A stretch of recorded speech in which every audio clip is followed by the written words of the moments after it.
नमस्कार, मैं हूं नीलू। तो देखिए, अमेरिका पर फिर भी ईरान को भरोसा नहीं है। यानी कि एमओयू साइन करने के बाद भी ईरान अमेरिका पर भरोसा नहीं कर पा रहा है। और ये भरोसा इसलिए नहीं हो रहा है कि अमेरिका का जो इतिहास रहा है वो ईरान के लिए कहीं से भी अच्छा नहीं रहा है। हमेशा पीठ पर छुरा घोंपना या फिर पीछे से वार करना, इसीलिए ईरान अमेरिका पर भरोसा नहीं कर पा रहा है।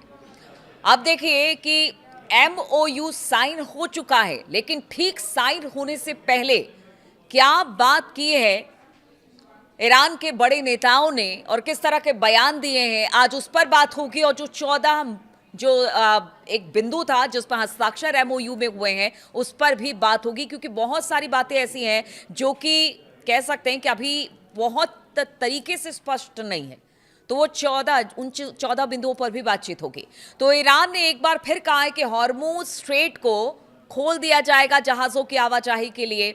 और उन्होंने ये भी कहा कि देखिए, जैसे पहले की स्थिति थी युद्ध से पहले की, वैसे ही हो जाएगी। लेकिन साथ ही उन्होंने कहा कि पहले जैसी स्थिति तो हो जाएगी, जहाज़ तो यहाँ से निकलेंगे, कोई इसे रोकेगा नहीं।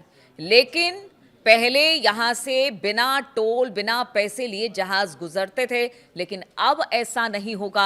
इसलिए उन्होंने कहा कि आवाजाही तो होगी, लेकिन युद्ध के पूर्व जैसी आवाजाही नहीं होगी।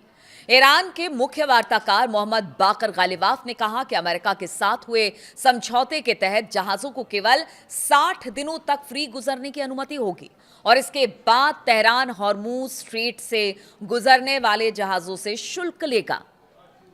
देखिए, जिन 14 बिंदुओं पर एमओयू हुआ है उसमें इन चीजों पर भी स्पष्टता नहीं है। ईरान के सरकारी टीवी पर एक इंटरव्यू में गालिबाफ ने कहा कि हॉर्मुज स्ट्रेट युद्ध के पहले की स्थिति में नहीं लौटने वाला है। उन्होंने कहा कि अमेरिका ने हॉर्मुज स्ट्रेट की संभावना को हमारे लिए हकीकत बना दिया। उन्होंने हॉर्मुज स्ट्रेट पर ईरान की संप्रभुता का दावा किया और कहा कि तेहरान सेवाओं के लिए शुल्क लेगा। गालिबाफ का बयान अमेरिका और ईरान के नेताओं के समझौते पर हस्ताक्षर किए जाने के कुछ घंटे पहले आया। आप देखें, किसी मुल्क से आप डील करने जा रहे हैं और वो भी ऐसी जिसपे पूरी दुनिया प्रभावित है, और उससे पहले इस तरह का ईरान का बयान आ रहा है। यानी संशय की स्थिति अभी भी ईरान के सामने है, एमओयू साइन करने से पहले और एमओयू साइन करने के बाद भी यही स्थिति है। क्योंकि उसके बाद अगर किसी तरह से इस एमओयू का उल्लंघन होगा तो फिर ईरान भी तैयार है। क्या कहा, उस पर भी बातचीत करेंगे।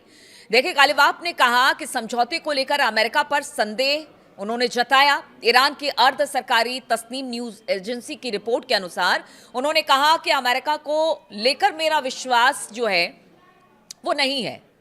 भले ही समझौता अंतिम रूप ले रहा हो, सुरक्षा परिषद के प्रस्ताव से उसे मंजूरी मिल गई हो, फिर भी उस पर बिल्कुल भी भरोसा नहीं किया जा सकता है।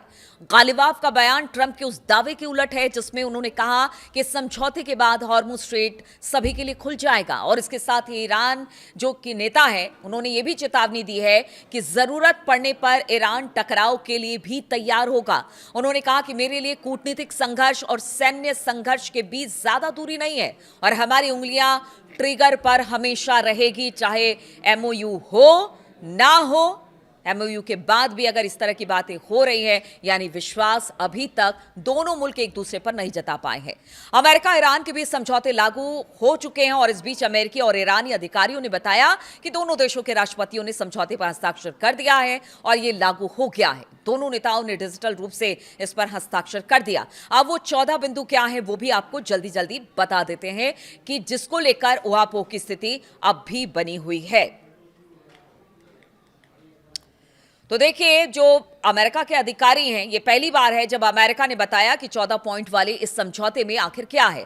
ट्रंप प्रशासन ने एक वरिष्ठ अधिकारी ने बुधवार रात को दस्तावेज पढ़ा और इसमें हॉर्मुज स्ट्रेट को फिर से खोलने, ईरान में लगी आर्थिक पाबंदी में ढील देने और भविष्य की बातचीत के दौरान ईरान के परमाणु कार्यक्रम से जुड़े मुद्दों पर चर्चा की उम्मीदों के बारे में पूरा ब्यौरा रखा। खास बात यह है कि एमओयू में हॉर्मुज को केवल 60 दिनों के लिए फ्री करने का जिक्र है, जो 5वें पैराग्राफ में है। अगर आप ये पूरा डील की, आप जो पूरे डील की कॉपी देखेंगे उसमें, अमेरिका और इस्लामिक रिपब्लिक ऑफ ईरान के बीच इस्लामाबाद मेमोरेंडम ऑफ अंडरस्टैंडिंग नाम का यह दस्तावेज हालांकि कई सवालों के जवाब नहीं देता है और कई मुद्दों को अनसुलझा छोड़ देता है।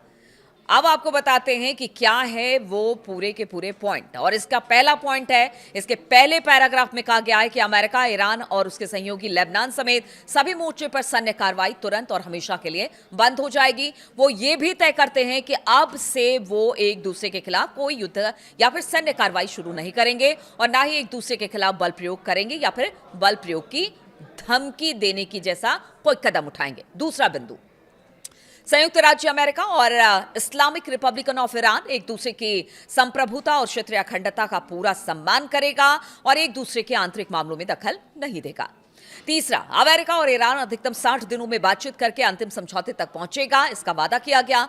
आपसी सहमति से इस समय सीमा को बढ़ाया जा सकता है।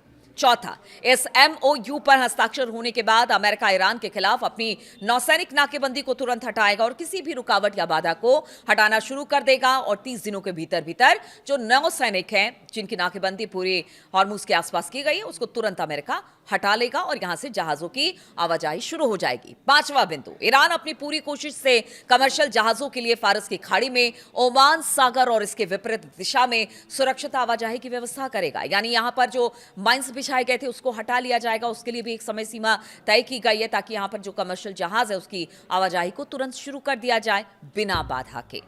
तो ये हो गया।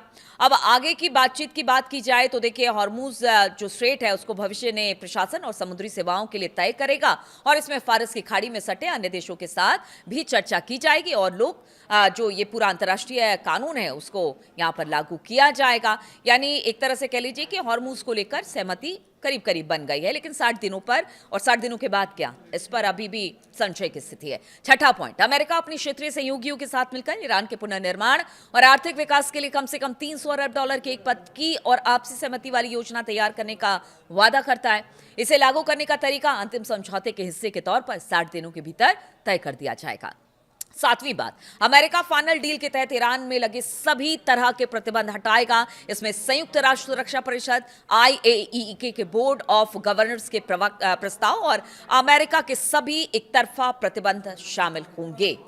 यानी यहां पर भी बम की स्थिति में ईरान है। आठवां, ईरान ने वादा किया कि वो परमाणु हथियार नहीं खरीदेगा और ना ही बनाएगा। अमेरिका और ईरान जमा किए गए जो इनरिच्ड यूरेनियम है उसके निपटारे के लिए ऐसे तरीके पर सहमत हुए हैं जो आपसी सहमति से तय होगा। इसमें IAEA की देखरेख में साइट पर ही मटेरियल को डाउन ब्लेंड करने का तरीका अपनाया जाएगा। नौवां, फाइनल डील होने तक अमेरिका और ईरान मौजूदा स्थिति बनाए रखने पर सहमत हुए हैं। ईरान अपने परमाणु कार्यक्रम की मौजूदा स्थिति बनाए रखेगा और अमेरिका कोई नया प्रतिबंध नहीं लगाएगा और न इस क्षेत्र में अतिरिक्त सेना किसी तरह की तैनाती होगी।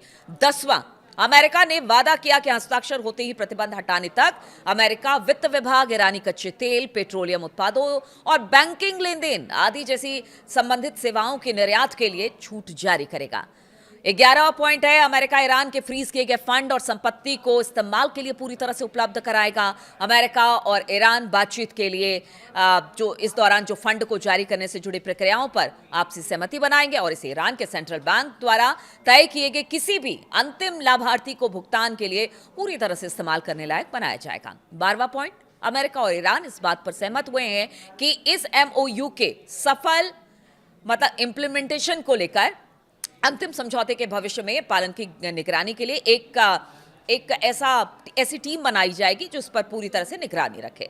13वां, MOU पर हस्ताक्षर के बाद इसके जो पैराग्राफ हैं 1, 4, 5 और 10 और 11 का लागू करने की शुरुआत, इन उपायों के लगातार कार्यान्वयन के अधीन अमेरिका और ईरान अन्य पैराग्राफ पर अंतिम समझौते के संबंध में बातचीत शुरू करेगा। और चौथा और अंतिम समझौते के संयुक्त राष्ट्र सुरक्षा परिषद यानी UNSC में एक बाध्यकारी प्रस्ताव से मंजूरी दी जाएगी।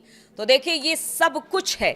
इसमें ईरान को एज दिखाई दे रहा है, जैसा मैं पहले से बोलती रही हूं, 2-3 वीडियोस पर मेरे हैं जिसमें लगातार यही कहा जा रहा था कि ईरान, मतलब आप सोचिए कि ईरान जीत गया, हर तरीके से जीत गया। समझौता हुआ उसमें भी जीता, लगातार हमले हो रहे थे अमेरिका की तरफ से, उसमें भी जीता है, और अब शर्तों में भी वो जीतता दिखाई दे रहा है। हॉर्मूज को लेकर 60 दिन की बात हो रही है। 60 दिन के बाद ईरान ने कहा है कि नहीं, यहां पर हम टोल लेंगे। अब वो 60 दिन के बाद क्या होगा, ये तो पूरा एक लंबा प्रोसेस चलेगा, लेकिन आप ये मान के चलिए कि ईरान की जीत यहां पर तय हो गई है, और ईरान एक बार फिर से अपने जितने भी उसने अपनी तरफ से बिंदु रखे थे उस सब को अमेरिका ने मान लिया है। और इस मानने के साथ अब देखना होगा कि कहीं अमेरिका और ट्रंप इसको लेकर, जिस तरह से ईरान का कहना है कि उसे विश्वास नहीं है, कहीं कोई बीच में ही कुछ घालमेल ना कर दे, जैसे कि युद्ध की स्थिति एक बार फिर से बन जाए। इसलिए ईरान ने कहा है कि अगर आपने ये डील तोड़ा तो फिर हमारा जो हाथ है ना, वो भी बंदूक पर है, ट्रिगर पर है, हम भी इसके लिए तैयार हैं। तो देखना होगा ये डील कितने दिन तक चलती है, लेकिन ये अच्छी खबर है कि हॉर्मूज खुल गया है, विश्व में जो संकट था वो खत्म हो गया है, और जो एमओयू था उस पर हस्ताक्षर हो चुके हैं, और सब कुछ अच्छा है जैसा हम और आप चाहते थे। बहुत बहुत शुक्रिया आप सभी का मेरे साथ इस वीडियो में शामिल होने के लिए। आप अपना कमेंट्स देते रहिए, इससे एक तरह से कह लीजिए कि आपके मोराल को बूस्ट करने का काम करता है, और आपके अच्छे अच्छे कमेंट का इंतजार रहता है।